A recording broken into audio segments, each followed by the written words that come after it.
এক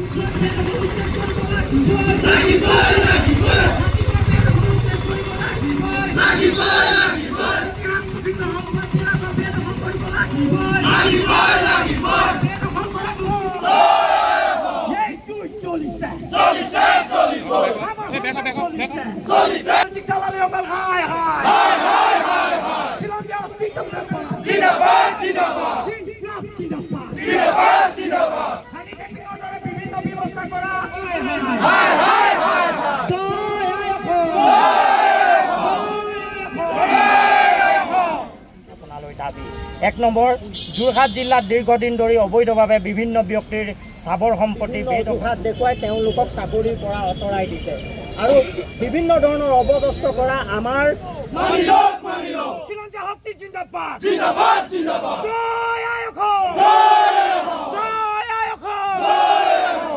গতিকে প্ৰেৰণ কৰি লওক। এখন আমি জিলা আয়ুক্ত মহোদয়লৈ প্ৰেৰণ কৰিছোঁ 9 দফীয়া প্ৰস্তাৱৰ মাধ্যমেৰে। আৰু লগতে অপৰাধীৰ ৰম্যভূমিলৈ পৰিণত হৈছে এসময়ৰ শিক্ষা আৰু সাংস্কৃতিক ৰাজধানী যোৰহাট।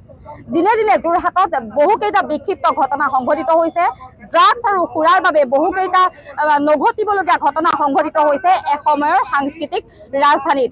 ইয়াৰ উপৰিও টুকুলাই ভোগদৈ আৰু হাতীগড়ত এতিয়া একাংশই দখল কৰিছে। তাৰ বাবে আজি প্ৰতিবাদী কাৰ্যসূচী ৰূপায়ণ কৰিছে বীৰ লাচিত সেনাই।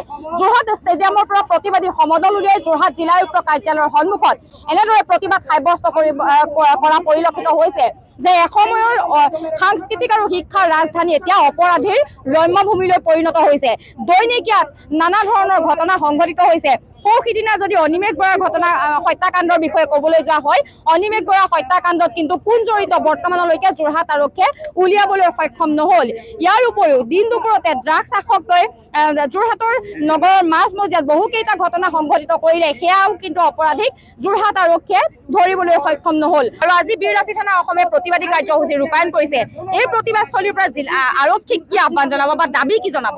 নাই, ইতিমধ্যে তেখেতসকলক আমি বাৰম্বাৰ দাবী জনাই আহিছোঁ যে যোৰহাটৰ নিচিনা এখন শৈক্ষিক নগৰত যদি এনেকুৱা বিক্ষিপ্ত ঘটনাবিলাক ঘটি থাকে তেনেহ'লে আমাৰ বীৰ লাচিত সেনাৰ বিশেষকৈ আপত্তি আছে। কাৰণ চাওক, এই অনিমেষৰ ঘটনাটো এতিয়ালৈকে কোনো সিদ্ধান্ত হোৱাই নাই।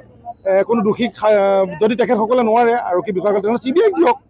আৰু আমাৰ যুৱতীসকল এতিয়া বৰ্তমান যোৰহাটৰ এনেকুৱা পৰিৱেশ হৈছে, যুৱতীসকল ৰাতি হোৱাৰ লগে লগে যোৱাৰ এটা পৰিৱেশ নাই। গতিকে তেনেকুৱা এটা পৰিৱেশ যদি আমি যোৰহাটখনক আমি থাকোঁতেই কৰিব নোৱাৰোঁ তেনেহ'লে এনেকুৱা ভয়ংকৰ পৰিৱেশৰ ফালে আগবাঢ়িব, যাতে আমাৰ জীয়ৰী এইবিলাকৰ এটা শংকিতভাৱে জীয়াই থাকিবলগীয়া। আপোনালোকে ইতিমধ্যে গম পাইছে যে হাতীগড় ভোগদৈ নদী টুকুলাই যি আগ্ৰাসন ঘটিছে, সেই আগ্ৰাসনক লৈ পেলাই আমাৰ ক'বলগীয়া আছে। কাৰণ জিলা প্ৰশাসনে চকু মুদা কুলিৰ ভাও ধৰি যদি এনেধৰণে কাম কৰে তেনেহ'লে আমাৰ আপত্তি আছে। আৰু এই আপত্তিবিলাক আমাৰ এনেধৰণে ক্ষোভৰ দৰে উদ্গীৰণ হৈ এটা ভয়ংকৰ পৰিৱেশৰ সৃষ্টি হ'ব। তাৰ পূৰ্বে তেখেতসকলে যদি ইয়াক মীমাংসাৰ ব্যৱস্থা কৰে তেনেহ'লে আমি ভাল পাম। কাৰণ ড্ৰাগছৰ নিচিনা যি বিষাক্ত আগ্ৰাসন, সেই বিষাক্ত দ্ৰব্যৰ দ্বাৰা আমাৰ যুৱক যুৱতীসকল আকৃষ্ট হ'বলৈ লৈছে। সেই ড্ৰাগছৰ ওপৰত তেখেতসকলে কোনো একো সিদ্ধান্ত ল'ব নোৱাৰিলে। আপোনালোকে গম পাইছে ইতিমধ্যে কেইদিনমানৰ পৰা যোৰহাটখন এনেকুৱা এটা পৰিৱেশ সৃষ্টি হৈছে, কিছুমান অসাধু বনিয়াৰ ছত্ৰছায়াত যোৰহাটখনৰ শৈক্ষিক মৰ্যাদা ম্লান হ'বলৈ ধৰিছে।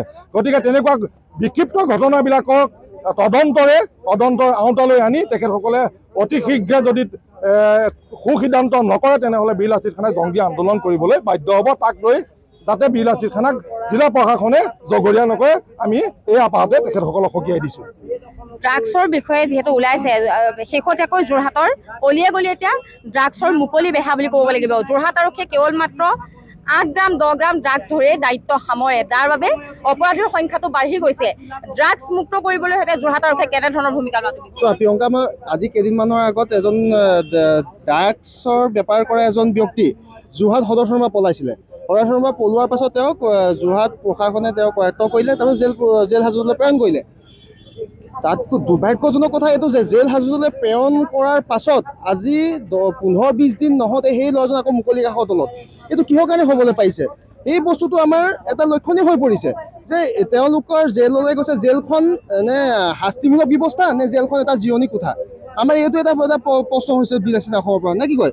এইটো এটা প্ৰশ্ন হৈছে যে জেলখন শাস্তিমূলক ব্যৱস্থা নে জেলখন এটা জিৰণি কোঠা?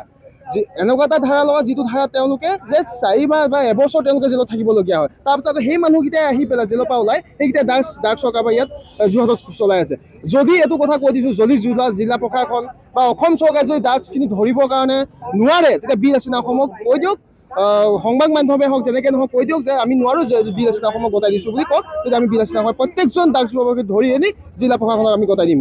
হয়, চাওক, আমি আইন হাতত তুলি লোৱাৰ বিষয়টোত লৈ পক্ষপাতিত নহয়। যদি জিলা প্ৰশাসনৰ এনেকুৱা নীৰৱ ভূমিকাই জনসাধাৰণক ক্ষুব্ধ কৰে, তেনে জনসাধাৰণে নিজাববীয়াকৈ ওলাই আহিব। কাৰণ আমাৰ কথা এটা আছে এনেকুৱা যে ভতুৱা কুকুৰকো জোকাৰি থাকিলে একামোৰ মাৰে। গতিকে যদি আমাক জোকাৰি থাকে, আমাৰ জনসাধাৰণক যদি এনেধৰণে লাঞ্ছিত বঞ্চিত কৰি থাকে, এদিন উদগীৰণ হ'ব। সেই উদগীৰণে লাভালৈ পৰিণত হ'ব আৰু লাভাই সকলোকে গ্ৰাস কৰিব। গতিকে সেই ক্ষেত্ৰত বীৰ লাচিত খানাৰ সমৰ্থন আছে, যাতে অনাগত সময়ত এনেকুৱা ধৰণৰ ঘটনাৰ পৰা মুক্ত কৰি যোৰহাটখন এখন শৈক্ষিক নগৰী হিচাপে সকলোকে বাস কৰিবলৈ পৰিৱেশ সৃষ্টি কৰিবলৈ আমি আহ্বান জনালোঁ।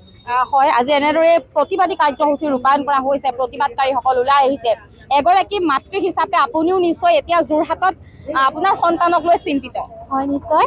এতিয়া আমাৰ যদিও যোৰহাটত শিক্ষাৰ নগৰী, তথাপি আমি এতিয়া ৰাতি হ'লে নাৰী হওক বা যুৱতীসকল ওলাই আহিব নোৱাৰে, তেওঁলোক সুৰক্ষিত নহয়। আৰু লাহে লাহে যোৰহাটত এতিয়া দেখিছে হানি টেপিঙৰ দৰে কেনেকুৱা কেছ হৈছে। আমি নিবিচাৰোঁ আৰু যাতে পুনৰাই তেনেকুৱা ঘটনা ঘটক। আৰু আমিও সন্তানৰ মাতৃ, মোৰো ছোৱালী আছে। ভৱিষ্যতে যাতে মোৰ ছোৱালী বা আমাৰ সকলোৰে অসমবাসী, যোৰহাটবাসী ছোৱালী বা সকলো কন্যা সন্তান সুৰক্ষিত হয়, আমি কন্যা সন্তানৰ সুৰক্ষিত বিচাৰিছোঁ আৰু সকলো নাৰীৰ সুৰক্ষিত বিচাৰিছোঁ। সেইকাৰণে আমি বীৰ লাচিত খানাৰ লগত সদায় আছোঁ আৰু আমি তেওঁলোকৰ ওপৰতে ভৰসা কৰিছোঁ যাতে তেওঁলোক এটা আমাক সুৰক্ষিত দিব পাৰিব। সেইকাৰণে আমি তেওঁলোকৰ লগত ওলাই আহিছোঁ আৰু ভৱিষ্যতেও থাকিম।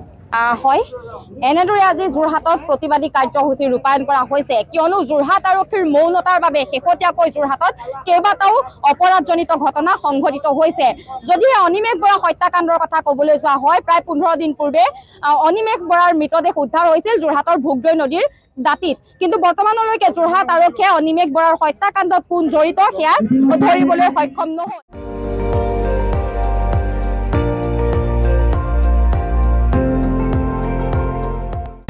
আপুনি চাই আছে ND24, সৰ্বশ্ৰেষ্ঠ নহয়, সৰ্বোত্তমৰ দৌৰত।